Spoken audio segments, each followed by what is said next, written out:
¿Qué tal? Buenos días. Se cumplió ya el plazo y aún no tenemos el recuento oficial de votos del departamento de San Salvador. De eso hablamos hoy en República.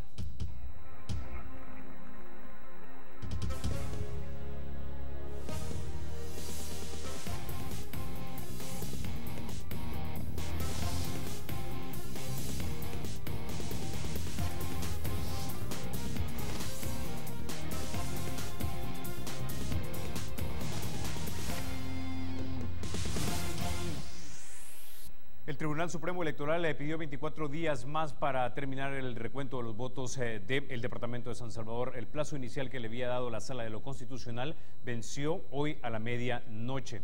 Para hablarnos de este tema ya nos acompaña esta mañana el diputado Douglas Avilés de Cambio Democrático y también su secretario general. Buenos días, diputado. Buenos días, Carlos. Contento de compartir con usted y la audiencia. Bueno, diputado Avilés, cuéntenos. ¿Qué es lo que está pasando en el CIFCO? ¿Realmente se está contando como debería de contarse? ¿Hay una verdadera intención de cumplir con la orden de la sala o no la hay? Bueno, quizás lo primero que quisiera decir esta mañana, por actitudes que se han visto en la mesa del colegiado de los magistrados del Tribunal Supremo Electoral, es que hay ratos que pareciera que ellos consideran que esto es personal. Y quiero dejar claro esta mañana, esto no es personal. Esto se trata de que funcione la institucionalidad del país.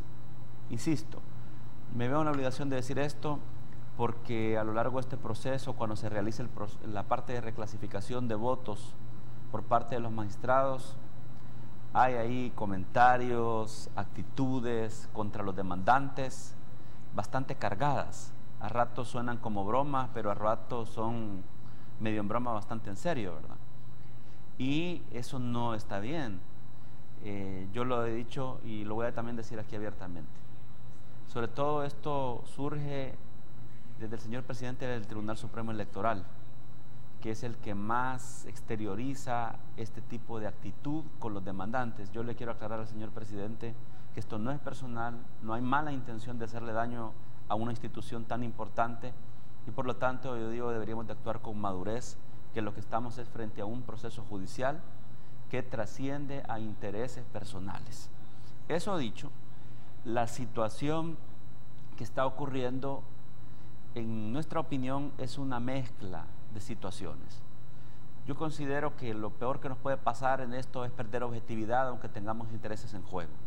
Pero lo más objetivamente posible debo decir que ahí lo que está pasando y por lo cual estamos en incumplimiento es una mezcla de ineficiencia en la parte de coordinación operativa de todos los procesos para instalar este nuevo recuento como parte de esta medida judicial desprendida de una medida cautelar de la Sala de lo Constitucional, pero también, insisto, hay ratos en lo que uno percibe es que probablemente sí ha habido un poco de no querer o no terminar de aceptar que las medidas cautelares de la sala se deben de acatar. Ha habido de alguna manera alguna resistencia a sentirse bajo una orden, que eso es lo que señalaba la medida cautelar de la sala, y darle cumplimiento a esa orden. Por ejemplo, 60 mesas se instalaron desde el primer día. Yo lo dije una y otra vez ante los medios, porque alguna experiencia tenemos ya en esto.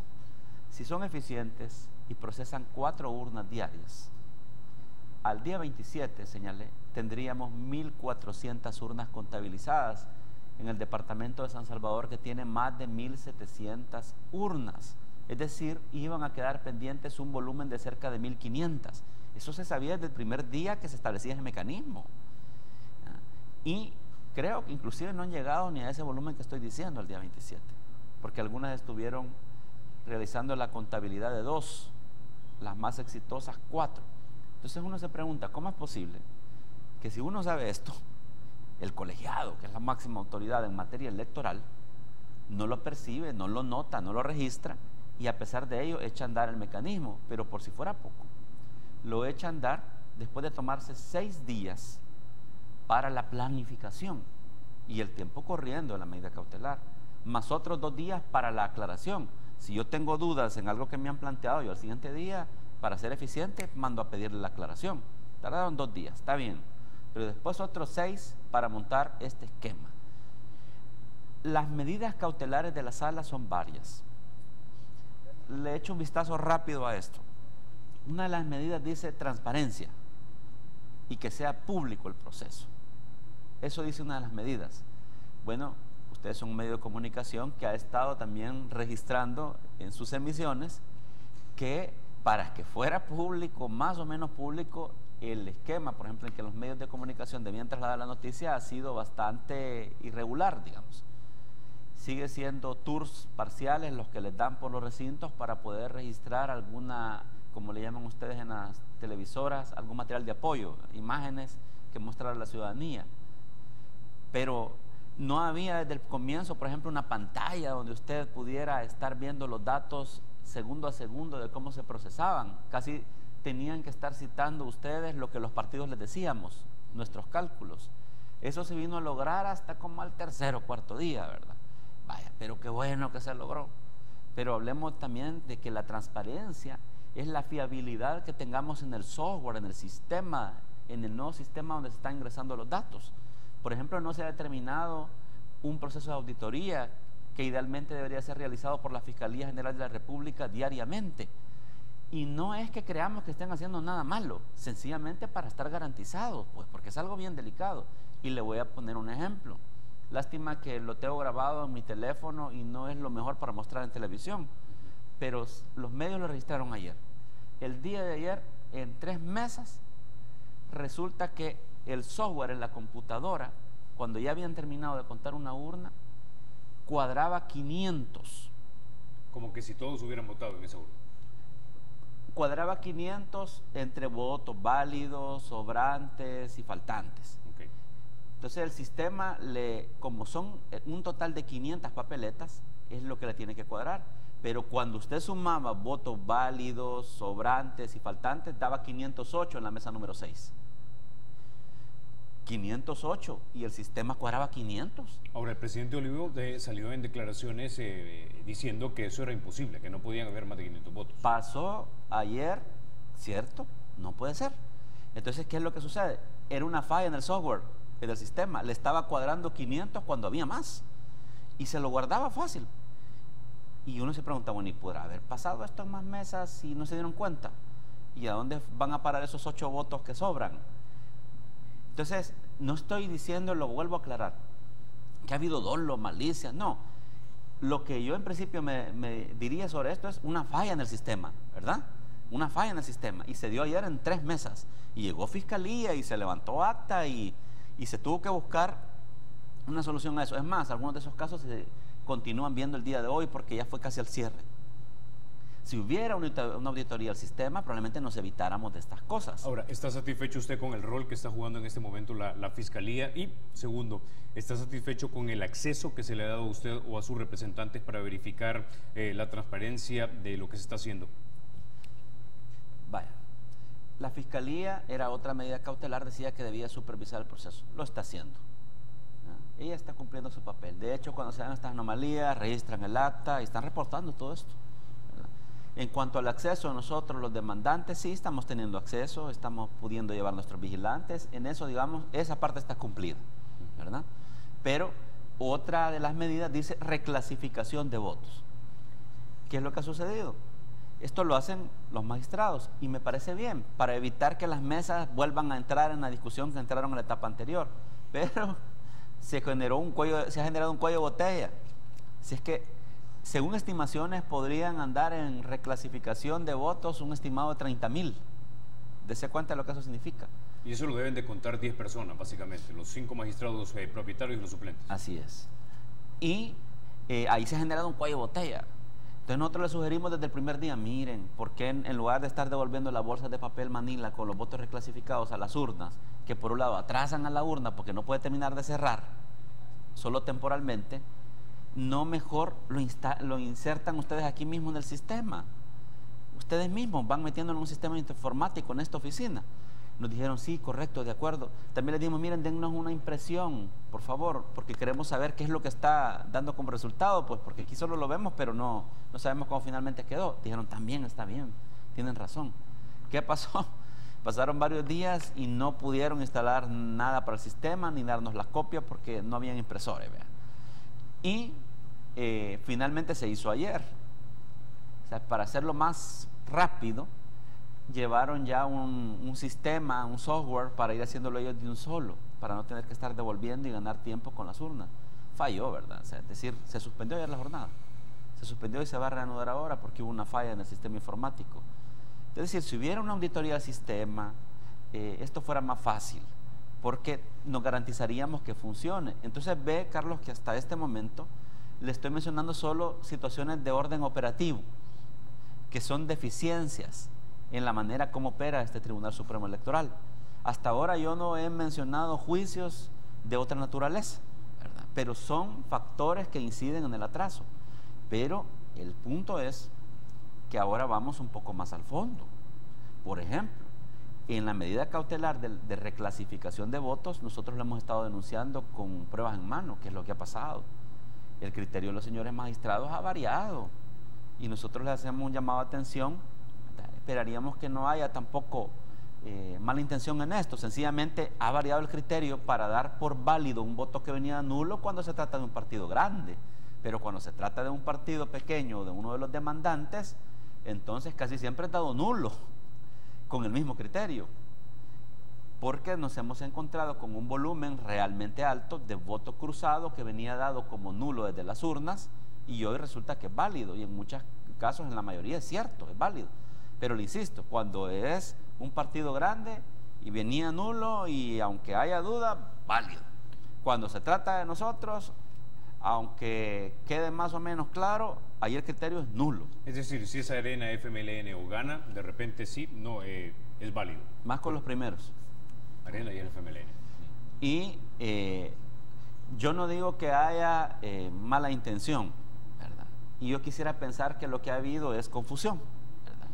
Para no ser mal pensado, pues.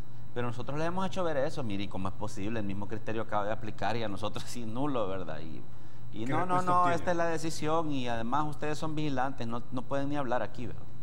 Eso es lo que nos han dicho. Esto tiene que ver un poco con lo que mencionaba al principio, en la que usted anotaba que habían ciertas actitudes en el presidente del Tribunal Supremo Electoral que básicamente disminuían el rol que ustedes pudiesen tener, al decirles, miren, cuando les lleguen a 19 marcas más para tener un voto, ustedes pueden opinar.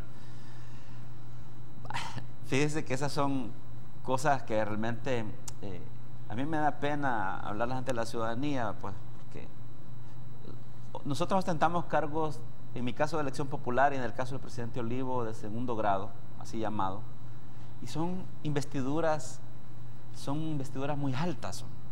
O sea, nosotros debemos de tener una estatura, un comportamiento, un canon de funcionamiento donde lo primero es el respeto y la madurez. Pero eso que usted acaba de mencionar se dio un día en una mesa con el licenciado Valdivieso. Ya solo te faltan 19 para la unidad del voto. Son comentarios irrelevantes, pues, pero que denotan alguna actitud, y en medio de tanta sensibilidad en este proceso creo que no es correcto viniendo de la máxima autoridad. Yo insisto, yo no quiero hacer de esto un asunto personal. Al presidente Olivo, como al resto de magistrados, les tengo mucho respeto, pero la actitud denota una carga contra los demandantes, pero adicionalmente, que es lo que más me importa, contra una suerte de incomodidad, molestia por las medidas cautelares de la sala. Y yo de alguna manera puedo aceptar que como seres humanos sientan eso, pero no queda más que acatar, que cumplir. Y una a una ha ido teniendo problemas las medidas cautelares en su mayoría, salvo la de la supervisión de la Fiscalía. El resto tienen dificultades. Muchas de las medidas cautelares que ahí fueron dadas tienen dificultades. Les voy a poner otro ejemplo. Una de las medidas cautelares habla de cuidar los plazos del paquete electoral, de todo eso que se está contabilizando, pero también deja entrever el resguardo del material electoral. ¿Con qué otras cosas nos hemos encontrado? Un día llegaron 3 cajas abiertas a la urna.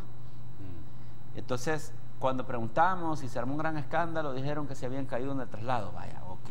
Otro día aparecieron 2 bolsas abiertas de votos cuando iban a empezar el proceso. Ahí nadie supo explicar y sencillamente pasó. Bueno, otro día, usted se acuerda, apareció un objeto extraño en una de las cajas de los paquetes electorales. Es decir, que el proceso de resguardo, también esto nos deja una lección hacia el futuro. El proceso de resguardo del paquete electoral en la Dirección de Organización Electoral, DOE, es débil. Pareciera no ser el mejor. Por todas estas circunstancias, que hay hasta elementos contaminantes en los paquetes, a veces daría la impresión que es bastante débil, pues, y amerita un cuidado mucho más integral. No estoy diciendo que han metido mano en las cajas, estoy diciendo que hay que mejorar el resguardo del material electoral. Esas son cosas que también este proceso nos está enseñando, que hay una serie de falencias que hacia el futuro no se deben de volver a cometer a la luz de lo que estamos viendo. Estamos observando todo. Mire, qué cosas más han sucedido y las estamos viendo en la práctica. Se está dando por válido votos marcados con lapicero. ¿Era parte del paquete electoral eso, sí o no? Se está dando por válido votos marcados con plumones, cuando usted marcaba con una crayola. Sí. Entonces, el plumón sí era parte del paquete electoral, se los daban a ellos para marcar cualquier papel, ¿vea? Pero no para marcar los votos. Sin embargo, asumimos que se acabó la crayola y debieron marcar con el plumón. Asumimos que se acabó la crayola, el plumón, y marcaron con lapicero, hasta color rojo, ¿va? Entonces, pero esas cosas son lecciones para el futuro, ¿verdad? Para que estas cosas no vuelvan a ocurrir, porque generan desconfianza. Pero en lo fundamental, el tema de fondo sigue siendo, y lo vuelvo a poner en la mesa, lo dijimos una y otra vez, hubiésemos hecho nuestro máximo esfuerzo por que la diligencia del tiempo se cumpliera rápido. Había maneras de hacerlo. Ahora, la mayoría de situaciones que usted me ha descrito da la impresión que caen en 4 grandes categorías: o en ineptitud, o en negligencia, o en algo fortuito, o de repente mala intención. El plazo que no se cumplió, ¿dentro de cuál de esas categorías cree usted que podría caer? Allí yo pienso que, conociendo la materia electoral como la conocen, son los magistrados del Tribunal Supremo Electoral. Desde el primer día sabían que con 60 mesas no se iba a terminar. Bueno, en honor a la verdad lo dijeron desde el primer día. Pero entonces, si una medida les está diciendo que el 27 y saben que con 60 no van a terminar, ¿por qué insisten en poner 60? ¿No hay salidas? Dijeron: sala, díganos cómo hacerlo. La sala les sugirió: miren, pueden apoyarse en personal del Tribunal Supremo Electoral, que es lo que han hecho, ¿verdad?, en estudiantes de universidades y organizaciones no gubernamentales. Lo segundo lo desecharon rápido y ni lo intentaron, y dijeron: ya no hay tiempo. Pero si es que no lo intentaron. Si probablemente se hubiera intentado, hubiera logrado hacerse eso. Si capacitaron personal del tribunal como en 3 días, ¿por qué no pudieron capacitar en un par de días a gente que ya en las universidades tiene bases, gente que sabe, o sea, que tiene formación académica? Pues ni lo intentaron. Entonces, no hubo realmente un esfuerzo genuino por cumplir con un esquema que posibilitara el cumplimiento de la medida al día 27. Más bien, lo que uno percibe en esto a rato, ¿verdad?, lo tengo que decir lamentablemente, es que existe como intención de tensar esto, ¿verdad?, y llevarlo in extremis a no cumplirlo en fecha para ver qué hace la sala. Yo creo que si el cálculo que algunos están haciendo de que con esto a la sala el mundo se le va a venir encima, no, hombre, si el mundo lo tiene encima el tribunal desde el principio, desde que se tardó 2 meses en contar los votos, desde que falló la divulgación y otras cosas. Y mea culpa desde que nosotros también no hicimos la reforma, y ahí tenemos parte de responsabilidad adecuada al voto cruzado, y se la cargaron al tribunal. Todo eso nos tiene encima la opinión pública a nosotros y al tribunal. Ahora, ¿verdad? debo decirle pero que no a la sala. Ahí hay una lectura realmente equivocada, porque todo el mundo ha dicho: qué bueno, hombre, que ordenaron abrir las urnas y darnos cuenta de lo que ahí está ocurriendo, y en las primeras de cambio se cumple uno de los objetivos, que los votos de la gente se cuenten, y miles de miles no se estaban contando, ¿verdad? Todo el mundo dice que ha subido la votación, y entonces esos votos no se estaban contando. Y aquí ya no se trata, lo digo una vez más, ni siquiera el resultado. Ya Douglas Avilés ya no es su tema si vuelve a ser diputado o no. El fin mayor se está logrando, que es demostrarle a la ciudadanía que muchos votos no habían sido contados en los paquetes electorales y que todas estas deficiencias que se están mostrando hoy no vuelvan a pasar hacia el futuro. Ese es el precedente. Para la gente que no lo sabe, hasta el día de ayer se había incrementado un 4% la cantidad de votos válidos, si mal no recuerdo.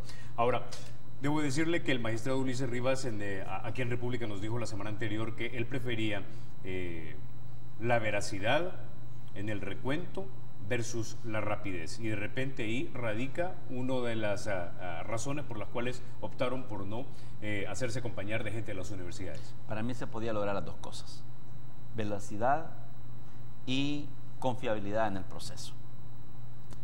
Desde el principio se sabía que esas 60 mesas no iban a dar.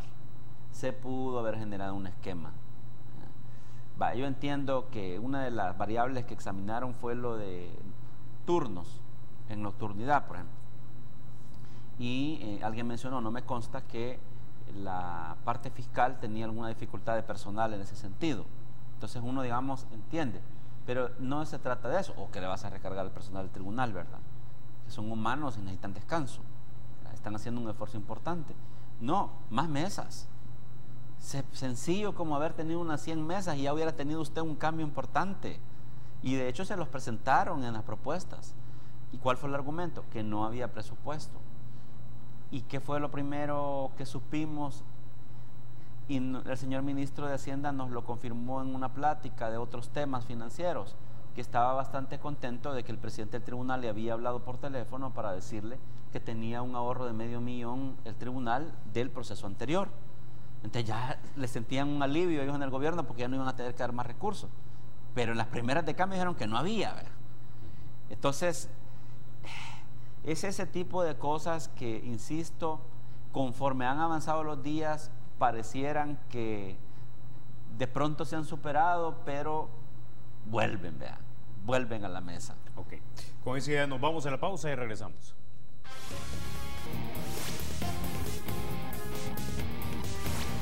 Toma el esférico y llega la magia de González. El Estado es y será siempre libre e independiente, y no será jamás el patrimonio de ninguna familia ni persona.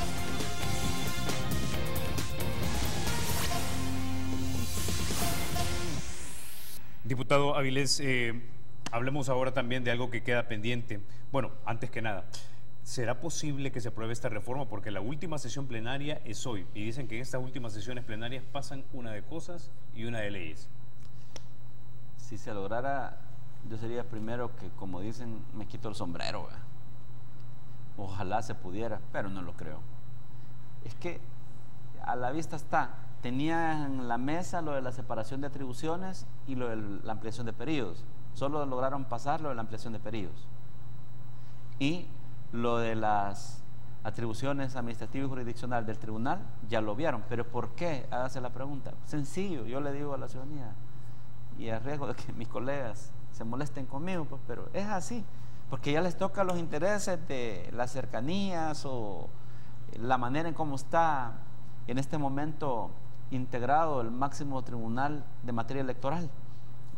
Y entonces creen que pueden sacudir ahí esa estructura y resultar eventualmente afectados. Creo que esa es la razón fundamental por la que no hay deseo de hacerlo en este momento. Si se lograra, fabuloso, pero no lo creo. Por cierto, en lo de la ampliación de periodos, solo me permite un breve comentario. Yo sé que hay algunos sectores que dicen que no está bien, porque sobre todo registran que sería una misma asamblea eligiendo 2 veces Corte Suprema de Justicia. Y creo que esa es la razón fundamental por la que se oponen a que se amplíen los periodos de diputados y alcaldes. Yo diría que eso se puede revisar mediante una nueva reforma, inclusive una consulta a la luz de las sentencias de la Sala de lo Constitucional, porque ha generado un antecedente sobre el particular, y existe una posibilidad, yo he hablado con abogados, de que se pudiera generar mediante un intercambio legal una ampliación de la explicación de ciertas sentencias que han sido dadas en la materia para darnos pautas a los legisladores de por dónde podríamos orientar una reforma para evitar que eso suceda, ¿vea? Y quitarle ya esa ese rechazo a la ampliación de periodos por el hecho de que puede elegir 2 veces Corte Suprema, porque en el resto es positivo. Mire, este país vive en elecciones, la gente se cansa de estar solo en elecciones y los inversionistas se viven quejando de que no tienen certidumbre jurídica porque no saben si van a haber cambios o no en la siguiente elección y eso afectar sus negocios. Es decir, todo en este país en algunos meses se para. Hay que decirlo en términos de el movimiento económico y ciertos procesos. Ampliar periodos en ese sentido ayuda. Yo sé que no es simpático cuando dicen, ay, vamos a tener 5 años a la misma, que no nos gusta. Es la parte que no haya uno cómo superar, pero en términos de costo para el país y de imagen va a ayudar mucho. Ok, hablemos de otro tema también que es importante, nos quedan pocos minutos, pero ya se propuso un proyecto de ley de responsabilidad fiscal. Hubo 4 partidos, si mal no recuerdo fue el FMLN, el PCN, Gana, que creo que votaron a favor de que esta ley avance hacia el Pleno, pero Arena dijo no, y dijo no porque solamente se plantean metas para el endeudamiento, pero no realmente techos, y que eso entonces tenía un buen título, pero realmente no se cumplía con lo que el título estaba planteando. Ciertamente ha habido toda una discusión estimulada por el apoyo que ha dado la Organización de Estados Americanos y el Programa de las Naciones Unidas para el Desarrollo, PNUD. Y en la gama de temas que se han discutido con el apoyo de estas instituciones y los partidos políticos, ha estado en la mesa la ley de responsabilidad fiscal, que debo decir era una discusión que había iniciado bajo el auspicio del Banco Interamericano de Desarrollo, BID. Había incluso ayudado con asesores a la Asamblea Legislativa y en reuniones en Washington se habían tomado el tiempo de explicar cuáles podían ser las bases de soporte de esta ley. Hay que señalar algo, para ningún gobierno es fácil establecer metas o indicadores a cumplir en una ley de responsabilidad fiscal, en la medida en que eso le puede representar 2 cosas: que no pueda cumplir esas metas, y por otro la imagen de que está maniatado, que no tiene margen de maniobra para lograr que sus finanzas sean sanas. Aún así, yo soy del criterio que establecer ciertos límites en materia del gasto, por ejemplo, es sumamente importante, sobre todo en tiempos donde hay dificultades tremendas para poder funcionar, dada lo apretado de la caja chica del gobierno. Creo que algunas medidas en materia de austeridad son muy importantes. Creo que en niveles de endeudamiento también es importante poner límites. Es decir, yo sí creo que hay algunos aspectos donde perfectamente se pueden establecer metas bien específicas para de alguna manera presionarse a amarrarse mucho más el cincho y poder tener algún ahorro sustantivo que inclusive pueda favorecer la ejecución de ciertos planes de inversión de programas en el gobierno, que no es bueno, digo yo. Lo que vemos a veces por parte de otros partidos políticos, que ya le tiran metas incumplibles al gobierno, que ya le ponen indicadores exagerados a cumplir. Le voy a decir uno, por ejemplo. Los niveles de endeudamiento están con pensiones superando el 60% en relación al Producto Interno Bruto. Eso es algo altísimo. Vaya, y si le decimos al gobierno, bueno, en los próximos 2 años usted tiene que bajar la deuda al 40%. ¿Y cómo va a lograr eso? Ni con toda la reforma al sistema de pensiones que se pueda hacer, porque pensiones le incrementa mucho la deuda, lo logra en 2 años. Pero si en cambio le dicen, bueno, mire, bajémosle 3 puntos a la deuda, que suena fácil, ¿verdad? Que son millones de dólares. Ah, bueno, ya eso es algo discutible, ¿verdad? Y en el periodo de los próximos 3 años, por ejemplo, ya eso es algo discutible. Si le dice el volumen de contratación de plazas de trabajo que tiene, manténgalas en el nivel que la tiene en este momento, por lo menos en el próximo año, 2 años. O denle un pequeño margen para nuevas contrataciones, pero muy limitado para que quede de alguna manera ajustado, que ya no se puede ir demasiado bolsa en eso porque la situación no lo permite, pero le conserva sus puestos de trabajo a la gente que tiene, digamos. Eso podría ser, que es algo perfectamente cumplible, pero lo que hemos escuchado más bien han sido posiciones donde le ponen metas incumplibles, le proponen indicadores que cualquier gobierno que estuviera no los podría cumplir y generarle un factor de ingobernabilidad. Y a la vuelta de la esquina, un enfilamiento, una exhibición de que no cumpliste, ¿verdad? Y te agarro porque dijiste que ibas a ahorrar tanto y no has ahorrado. Y entonces ya es una posición poco constructiva. El proyecto de ley de responsabilidad fiscal que hemos estado discutiendo en los últimos días, para mí tenía dos características. Uno, era demasiado general, en mi opinión. No planteaba nada, o planteaba muy poco de cumplimiento de metas específicas. Y también una propuesta demasiado general no tiene ningún sentido, porque entonces es una carta en prosa. Exacto, una declaración de... Ajá. Entonces, sin embargo, la información que tenemos es que en los últimos 2 días la señora presidenta de la Comisión de Hacienda y Especial del Presupuesto, Lorena Peña, estaba haciendo un esfuerzo a la luz de sugerencias que nosotros habíamos hecho para acoplar con mayor especificidad el cumplimiento de ciertas metas. Y, por cierto, yo ya el último borrador no lo he recibido, lo voy a pedir hoy por la mañana, porque hasta el día de ayer todavía se estaban haciendo algunos cambios. ¿Y esa ley iría a votación en esta sesión plenaria última?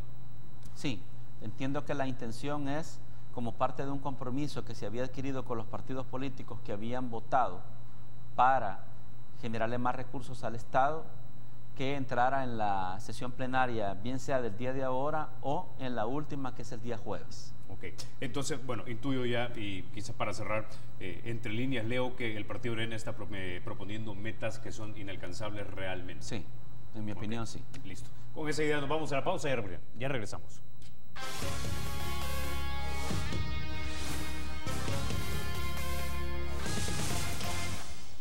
Bueno, diputado Avilés, no me resta más que agradecerle que haya estado usted esta mañana aquí en República. No, gracias a usted por la oportunidad y saludos a la audiencia. Seguimos en la asamblea y también contando votos. Bueno, a ustedes amigos los espero mañana a las 6:30 de la mañana. Recuerden, la República es de todos, hay que cuidarla.